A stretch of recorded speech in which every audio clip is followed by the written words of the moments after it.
why I'm laughing. Hi guys, welcome back to my channel. It's me again, Adama, and I'm back here just to chat a little bit with you guys. If this is your first time of bumping into my video, I just want to ask you right now to subscribe. Click on the red subscribe button down below, and also remember to click on the notification bell so that you know when I upload a new video.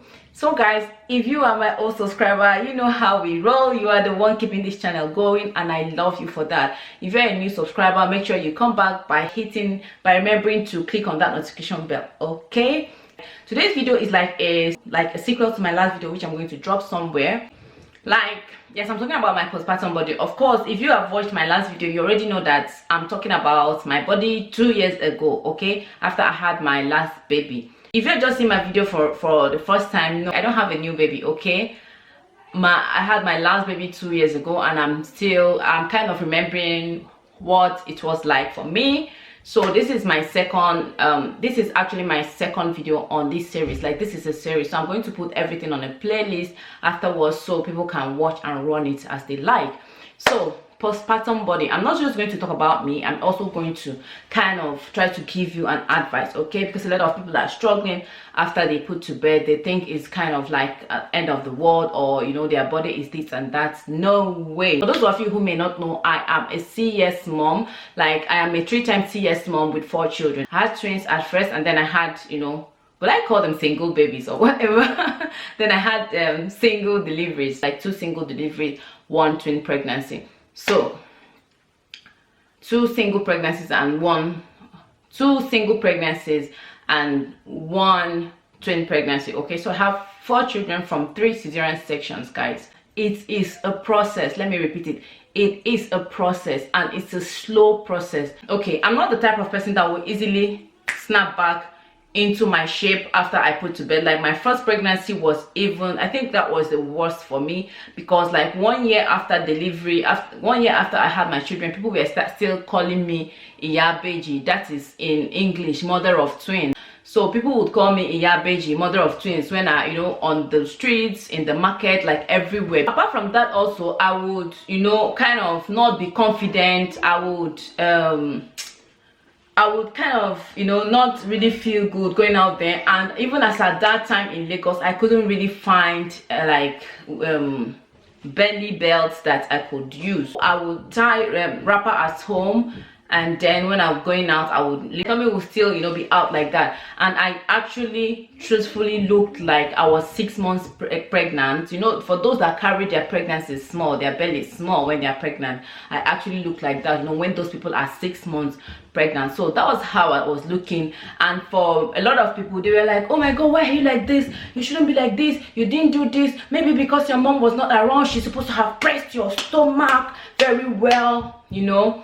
Yes, I had a cesarean section. Yes, I didn't start tying my tummy from the very first day, but I'm one very stubborn person, and when I want to achieve something, when I want something done, I usually kind of push hard to get to it, except I kind of say, okay, like, I give up. But for all other things, I usually fight hard to get to it. So when it also came to like getting my body back and all that, I tried my best, you know. I tried eating healthy. I tried eating 1 meal a day. Yes, all those things help, because after all, like, let me take my first pregnancy for instance. I wasn't really breastfeeding my babies because they were 2, and I was advised right from the hospital. In fact, the nurses started giving them milk right at the hospital there in Lagos that time. So I didn't really, you know, breastfeed them like that, except most times at night.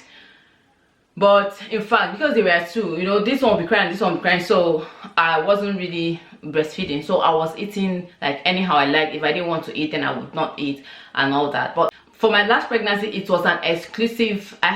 For my last baby, I did breastfeed him exclusively, yes, with water, okay. But I usually say it's exclusive because my friend there was no way I could have just given only breast milk. I know people do it, everybody's different, and what we believe is also different, and how we do our things and how we see things around us, okay. I really wanted my tummy back, and I did everything possible. That was when I also went to a gynecologist. He told me that I have something called abdominal separation, diastasis recti. I also mentioned it in my previous video, but I'll make a different video out for it, okay. So that's diastasis recti. That, like, diastasis recti was the major very major issue that's always kept me back from getting my stomach back. Like my whole body would come back, but my stomach will be there, like for the longest of time.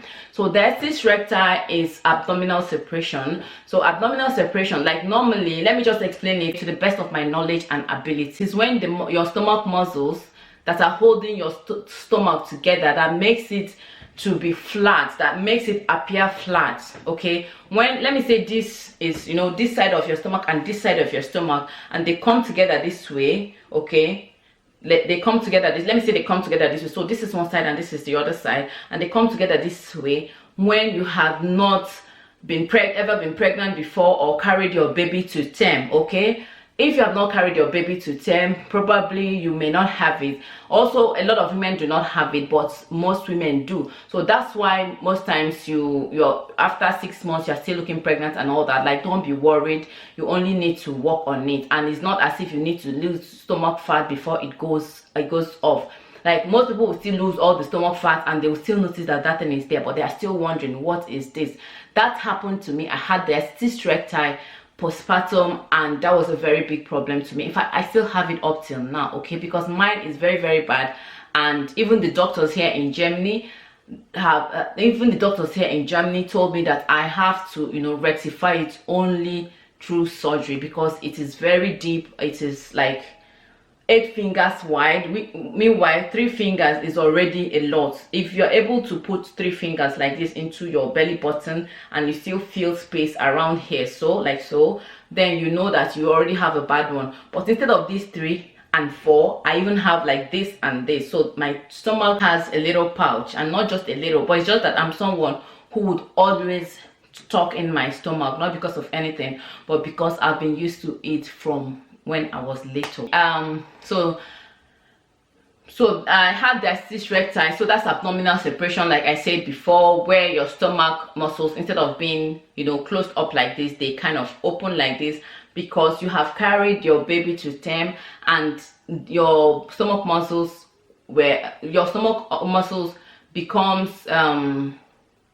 your stomach muscles opens up and never really, you know, closed back like this. So for some people it's like this, and those people would almost have their flat tummy back. For some people it's like this, and they would, you know, usually have, okay, not so bad, you know, stomach. And for me it is like something like this. So mine is really, really open, like from the belly button almost going straight to my chest. After I had my first children, I tied my stomach. When I tell you I'm tying my stomach, I tied and tied and tied until this thing came back together and was, you know, remaining just a little bit.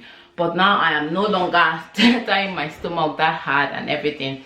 So apart from the diastasis recti, I had a big lump here when I was pregnant. Even if I show you my armpit, you will not be able to see it. When I was pregnant, I had this big lump here. I don't know if it has happened to any of you out there, but that big lump was really big and a little bit painful. Okay, so by the time I went to the hospital, in fact it happened to me also when I was pregnant with my twins, but it didn't happen to me with my second pregnancy, and then it also came out in my third pregnancy.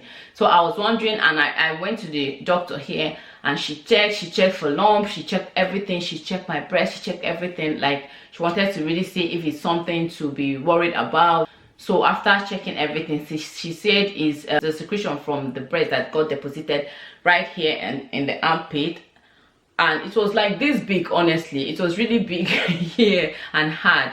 So I noticed also that by the time I was breastfeeding, it was going away gradually until about 1 year after I put to bed. So like, this is also to tell you that this postpartum healing is a process. So you do not have to kind of rush yourself. It took you 9 months, like 9 solid months, to nurture this baby inside of you, and to, you know, get through all the journey and bring another human being to life. Even if you are a star or whatever you are, just try to, you know, take yourself as you are and enjoy the journey, enjoy the process. Apart from that lump, also my whole neck was totally black. Like, from my body here, my face wasn't dark, and my face wasn't dark, but from here down was totally dark, down to my, you know, to my back cheeks, let me put it like that, back to my back cheeks was totally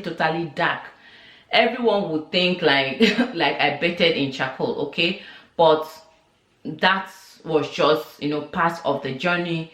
And a lot of people who are also dark skinned like me also have the same. It's not a problem. A lot of people that are dark skinned like me also pass through the same also have the same thing. So if you are pregnant and your whole body is darkening, please do not go out there to start looking for bleaching cream or to start looking for something to, you know, use to wash your body so that you become Miss White. No, just leave your body like that. After the whole process, after your baby, your body will start coming back gradually, bit by bit, and you'll be happy with it, okay?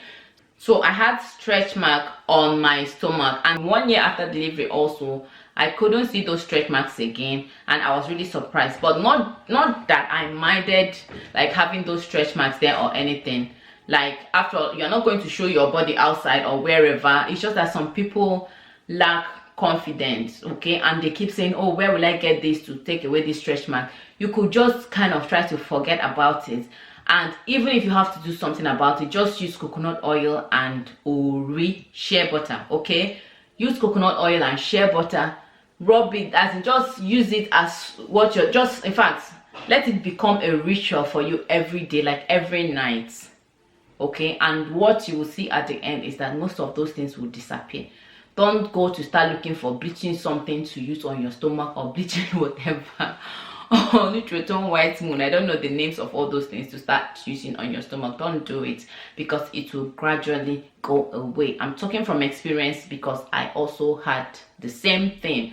And another thing that I also had was the back of my legs, from the from the bottom of my back cheeks down, was kind of separated into two. This side was a little bit fair and this side was a little bit dark. This side, like my legs at the back, there was like a very clear line that you could see that this side black and this side, you know, a little another color. And it was so funny, and I just used to laugh about it and say, wow, what's happening to my body?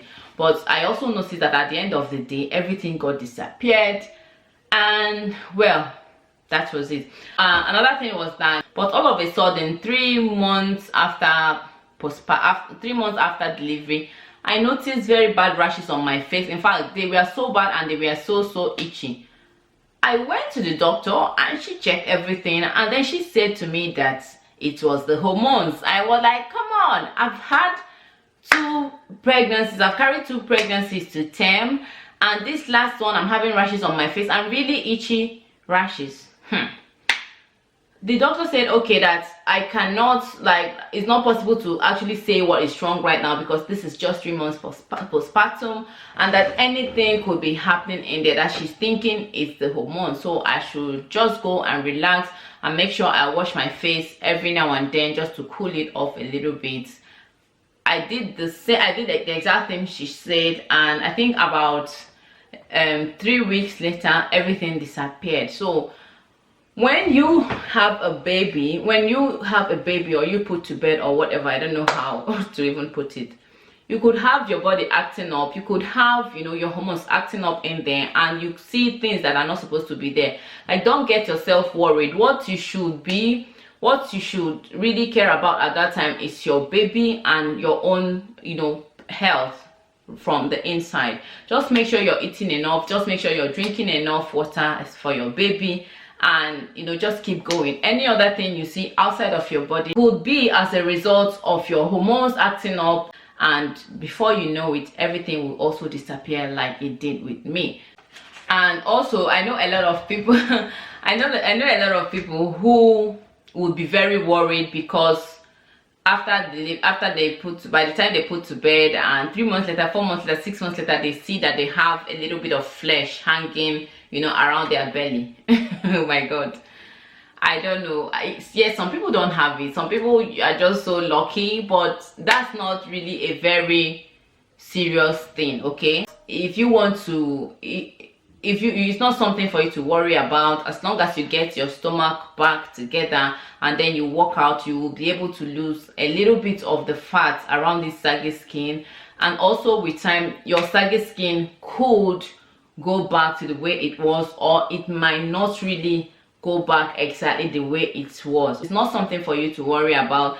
As long as you are not a model going out there to show your body for your job, then don't worry, because the person you're trying to stress yourself for those people that are trying to look beautiful for their husbands, yes, they are not really worried, and they are not even seeing those things that we see most of the time, those things that we look at most of the time. These men are not seeing those things. Okay, thank you for watching, guys. If you have enjoyed this video, please try to share it with your friends, share it with anyone you know, and I'll see you in my next video. Bye.